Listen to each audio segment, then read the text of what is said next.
Au sommaire de ce journal, le président de la République a inspecté ce samedi les travaux qui s'effectuent sur la route Matadi-Kibala, dont une partie a été emportée par les eaux des pluies de ce début de la semaine.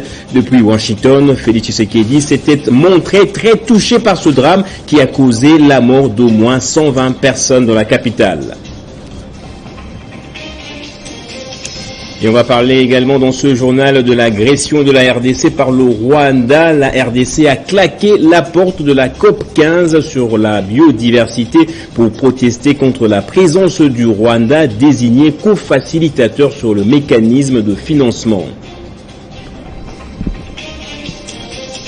Et Coupe du Monde Qatar 2022, le Maroc a perdu face à la Croatie par 2-1. Les Lions de l'Atlas ne feront pas mieux qu'une 4e place pour cette Coupe du Monde 2022, déjà historique pour eux et pour tout le continent africain.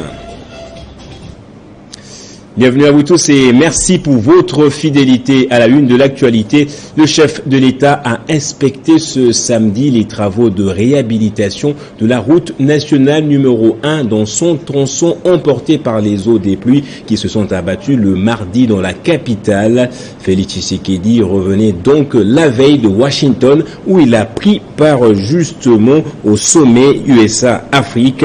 Le tronçon Matadi-Kibala accueille déjà le gros porteur pour la première fois après l'éboulement causé par ces pluies qui par ailleurs ont endeuillé la capitale avec 120 personnes décédées. Ce drame, les pertes en vies humaines des pluies de cette semaine continuent de faire donc réagir la classe politique. La présidente de la Ligue des femmes et cadre du Parti de la Révolution du Peuple PRP a décrié le fait en affirmant que la plus grande responsabilité revient à l'État congolais. On la suit au micro de Benjamin Moudiata. Elle a reçu avec consternation la nouvelle de la catastrophe naturelle qui a endeuillé des milliers de familles dans la ville-province de Kinshasa la nuit du mardi à mercredi dernier. Marie-Martine Kazadi-Safioa, la présidente de la Ligue des femmes du Parti de la Révolution du Peuple, chère au héros national, Mzee Laurent Désiré Kabila et cadre de l'ONGD, appuie à la communauté rurale pour le développement durable et la protection de l'environnement, ACCORDP en sigle, a ainsi réagi. J'étais très touchée et ma première réaction, c'était la responsabilité de l'État. Tous les responsables des bureaux, les membres, les fonctionnaires sont à la base du sinistre. Le sinistre qu'on a eu, qu'on aura, ils sont responsables. Ça veut dire qu'ils doivent se lever et se dire qu'ils ne doivent plus faire partie du crime contre l'humanité. C'est un crime, hein. Ce qu'ils sont en train de commettre, ce sont des crimes. Parce qu'ils savent très bien qu'il faut d'abord, pourquoi ils ont étudié? Pourquoi le ministère existe?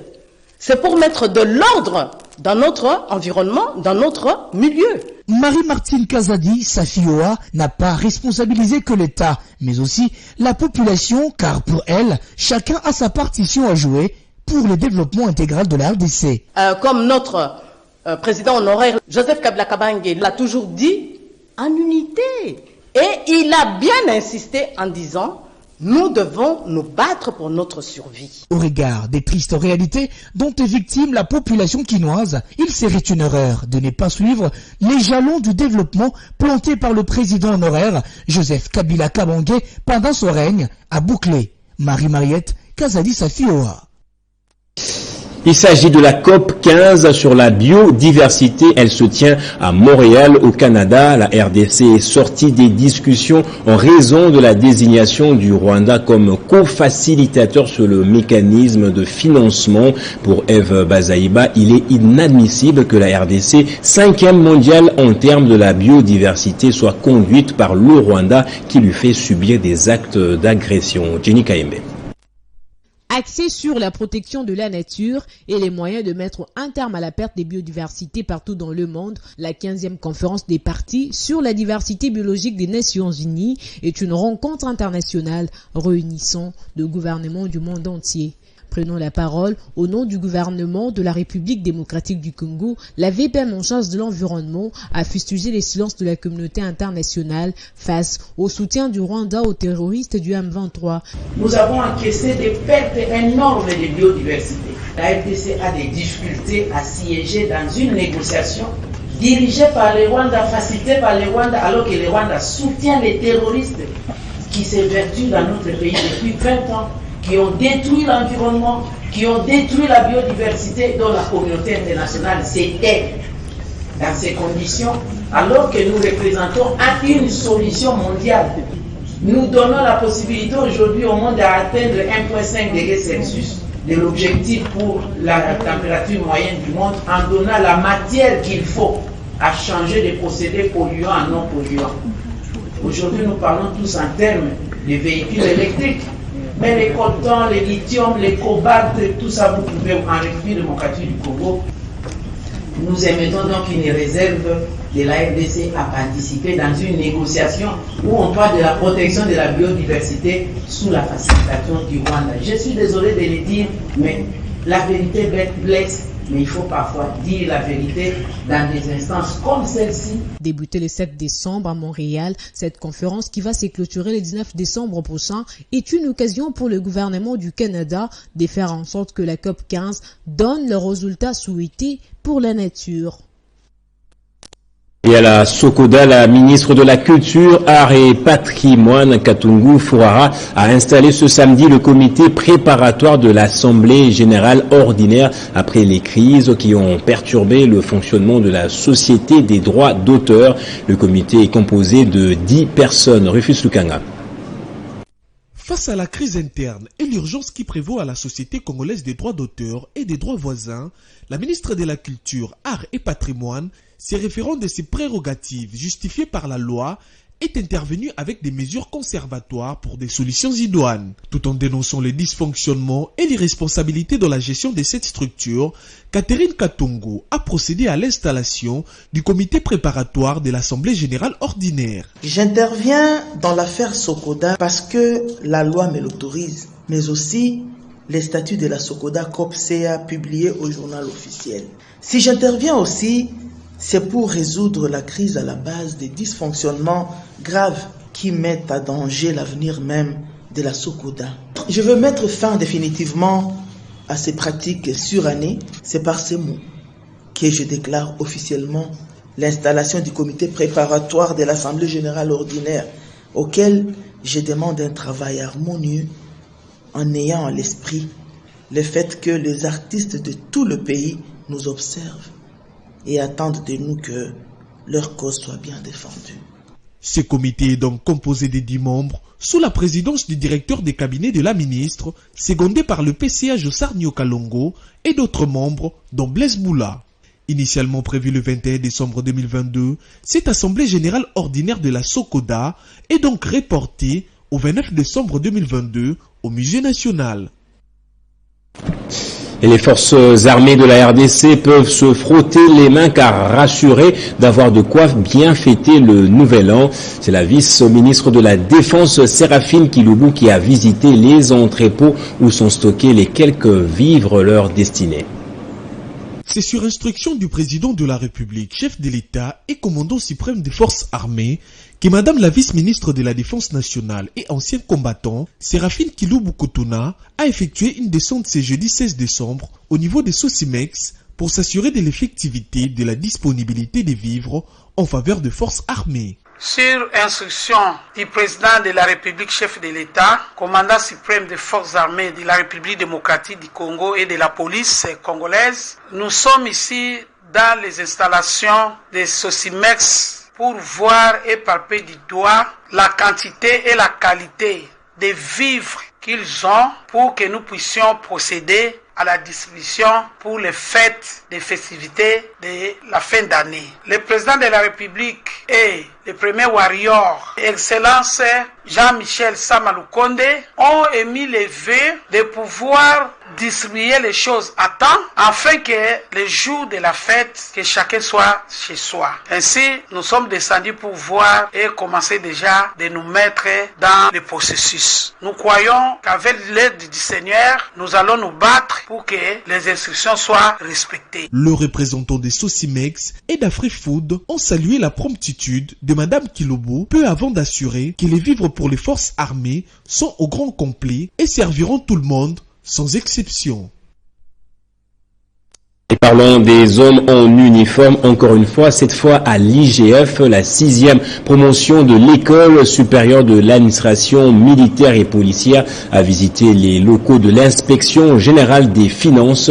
Il était question de s'enquérir du travail de contrôle des finances qu'effectue l'établissement.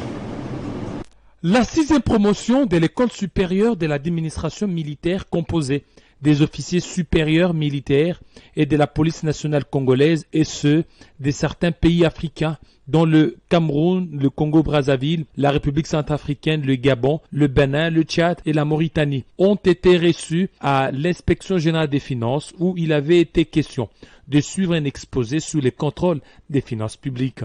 Nous sommes très contents et nous souhaitons à ces récipiendaires une très bonne carrière et que toutes les notions apprises aujourd'hui soient mises en application pour l'intérêt national de notre pays et des pays d'où viennent les récipiendaires d'autres pays en dehors de la République démocratique du Congo. Pour les généraux des brigades et commandants de l'école supérieure militaire, cette visite guidée au profit des stagiaires des LISAM a permis aux uns aux autres d'acquérir les connaissances de la gestion orthodoxe des finances publiques.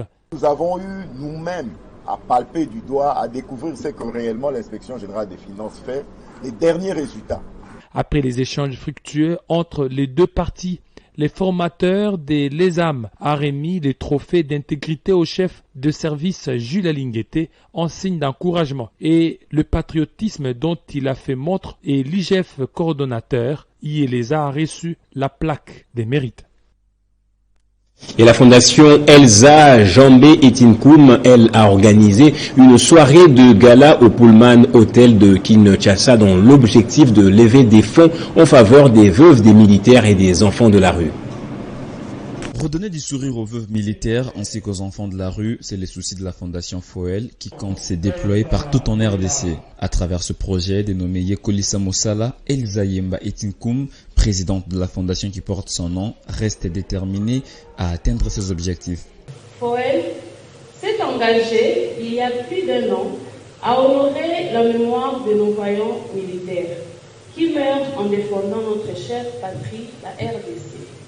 Fondée il y a plus d'1 année, elle a pour objectif de recruter les jeunes désœuvrés pour l'apprentissage d'un métier, d'accompagner la femme à se prendre en charge et à jouer un rôle capital dans la société.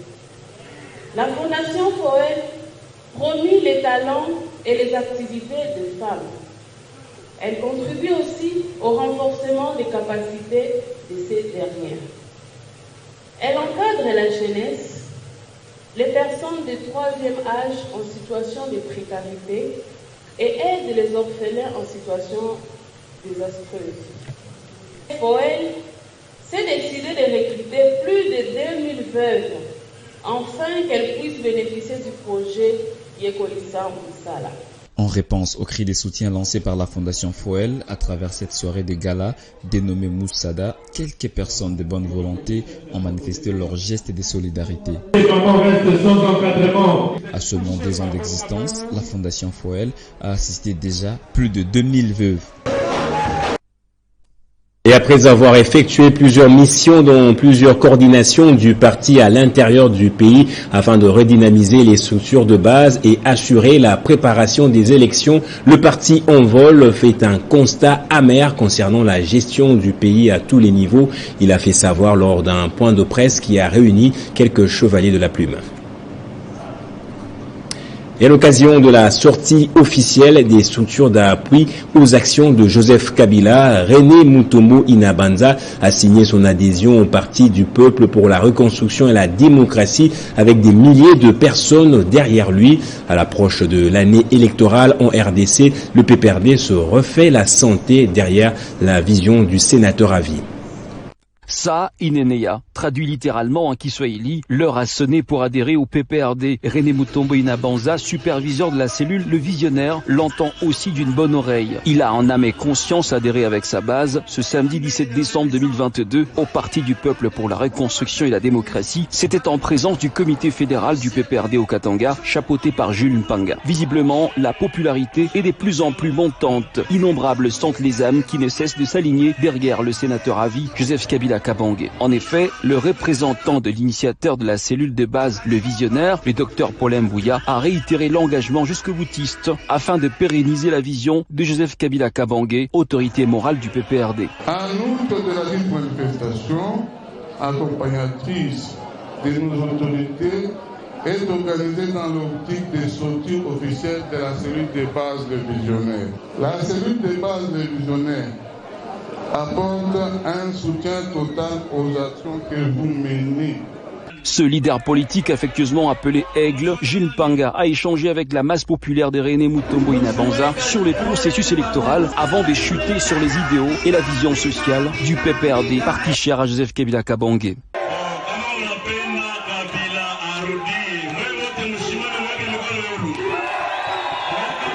Le numéro 1 du PPRD au Katanga a à cette même occasion appelé les nouveaux venus dans cette vaste famille politique à demeurer confiants aux différents choix proposés à tous les niveaux par la haute hiérarchie du PPRD. Et la famille du feu Mwami Munganga Bashengezi Ngabwe conteste le pouvoir de la chefferie de Bourini sous le règne de Nsaraza Moussoro Moussafiri. Cette dernière a entamé des démarches judiciaires pour être rétablie dans ses droits. La famille du fait Mwami Munganga Bashengezi Ngabwe Paul a été surprise au courant du mois de novembre 2022 de découvrir une lettre écrite par leur frère Chirulure de Boulala Bashengezi Richard le 3 août 2018 dans laquelle, pour des raisons politiques, il lègue les pouvoirs de la chefferie des Bourini à monsieur Nsaraza Moussoro Moussafiri. Une démarche estimée illégale d'une part en ce qu'elle viole les prescrits en son article 12 de la loi numéro 15/015 du 25 août 2015 fixant le statut des chefs coutumiers et d'autre part, monsieur Nsaraza Moussoro Moussafiri est illégitime, désavoué par la famille et n'a pas qualité d'exercer ses pouvoirs étant attendu qu'il n'est pas issu de la lignée de la famille régnante. Pour ce faire, la famille rejette vigoureusement cette désignation et veut rappeler que le problème de succession du défunt Mwami Munganga a été posé aux autorités compétentes en vue d'une résolution et leur convie à ne pas collaborer avec celui dont la désignation est faite à l'encontre des us et coutumes, car les pouvoirs coutumiers se transmettent du père en fils, conformément au point 3 de l'article 6 de la loi 15/015, 6 évoqué. La famille du feu, Mwami Munganga, se dit déterminée à lutter jusqu'à la dernière descendance pour toujours respecter et préserver la coutume et les pouvoirs légués par les ancêtres. Et l'année académique est désormais terminée à l'université de Sankuru qui a procédé à la collation des grades académiques, livrant ainsi sur le marché de l'emploi 32 nouveaux finalistes. Cette cérémonie a donc marqué la fin des activités académiques conformément aux prescrits du ministre de l'Enseignement supérieur et universitaire.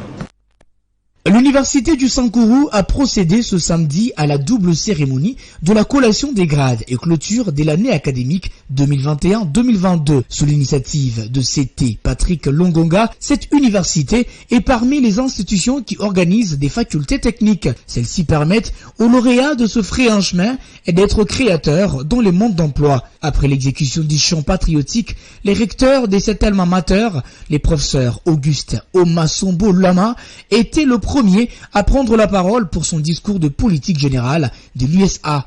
Les séances d'encadrement sur la forme LMD ont été animées par les membres du personnel scientifique, composé de chefs de travaux, d'assistants de premier et de deuxième mandat.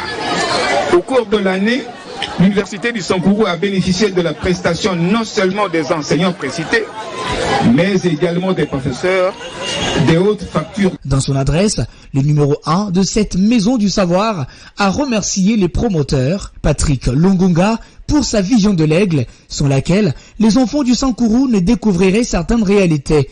Occasion faisant le larron, le recteur a demandé aux lauréats de travailler selon les règles relatives à leur profession. Pour enchérir, notre université a beaucoup de professeurs et un bon nombre de chefs de travaux, y compris les assistants performants. Le secrétaire général académique, le chef de travaux Omba Chongo Michel, a parlé de la gestion de l'université du Sankourou et a demandé aux parents de leur faire confiance en envoyant les enfants à l'université du Sankourou pour la formation de qualité qui va commencer pour l'année académique 2022-2023. Pour cette année académique et spécialement à la première session de l'université du Sankourou, lance à bientôt sur le marché d'emploi 32 diplômés. À noter que cette cérémonie s'est déroulée devant plusieurs représentants des universités des Lodja. On va terminer donc en sport. Comme en 1998, la Croatie a remporté la petite finale. Les Croates ont battu le Maroc 2-1 et terminent à la 3e place de cette Coupe du Monde 2022. Le Maroc s'incline donc et finit 4e du mondial. Cette place qui consacre la première équipe africaine et du monde arabe à finir dans le dernier carré de la Coupe du Monde. Les Lions de l'Atlas finissent donc avec honneur dans cette compétition. Place au rappel des titres à présent. Le président de la République a inspecté ce samedi les travaux qui s'effectuent sur la route Matadi-Kibala, dont une partie a été emportée par les eaux des pluies de ce début de la semaine. Depuis Washington, Félix-Antoine Tshisekedi s'était montré très touché par ce drame qui a causé la mort d'au moins 120 personnes à Kinshasa. Et on a parlé également dans ce journal de l'agression de la RDC par le Rwanda. La RDC a claqué la porte de la COP15 sur la biodiversité pour protester contre la présence du Rwanda désigné co-facilitateur sur le mécanisme de financement. Et Coupe du Monde Qatar 2022, le Maroc a perdu face à la Croatie par 2-1. Les Lions de l'Atlas ne feront pas mieux qu'une 4e place pour cette Coupe du Monde 2022, plutôt déjà historique pour eux et pour tout le continent africain. C'est par ici que se referme ce journal. Merci à vous tous de l'avoir suivi.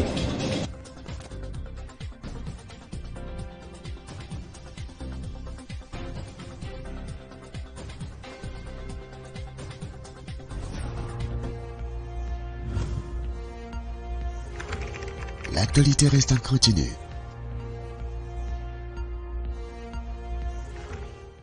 La famille Lukanda a la profonde douleur d'annoncer le décès inopiné du professeur ordinaire Lukanda Mwamba Vincent de l'université de Kinshasa et commissaire général ordinaire du commissariat général à l'énergie atomique centre, région d'études nucléaires de Kinshasa, ce samedi 10 décembre 2022 à 5h du matin aux cliniques universitaires de Kinshasa suite d'une courte maladie.